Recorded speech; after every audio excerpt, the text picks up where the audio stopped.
Tutulungan ko na lang ho kayo. Ha? Bakit hinuho mo ako? Halos magkasing edad lang tayo. Siyempre kasi, paggalang lang po dahil kayo ang nanay ni Eric.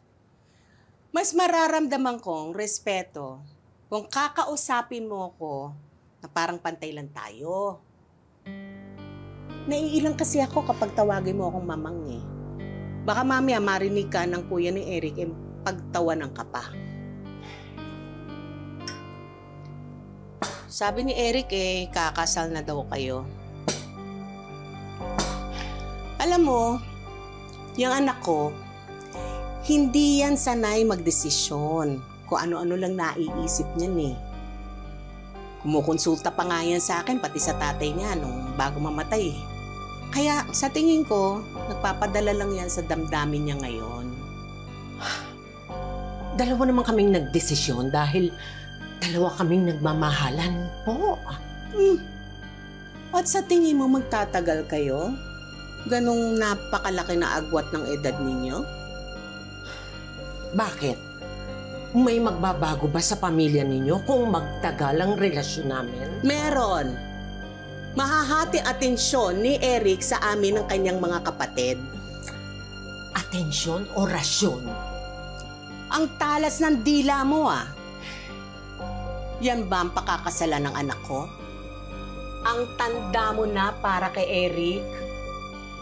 Baka mamaya gawin mo lang siyang tagapulot ng dumi mo o tagapaligo mo dahil uugod-ugod ka na. Ito na po yung yelo natin. Handa na po bang yung sinigang sa kamyas, Mang? Kanina pa. Sakto. Okay ka lang? Okay lang. Eto na yung kamyas. Yung sinigang na kamyas.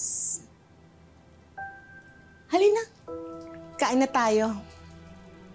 Ayun, sakto. Sige, kain na tayo. Judy, dito ka na.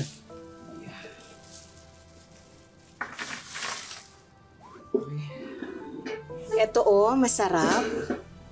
Inasimang ko.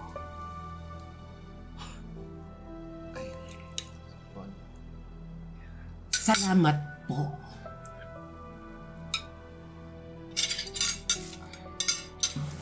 Para sa'yo. Kain ka na.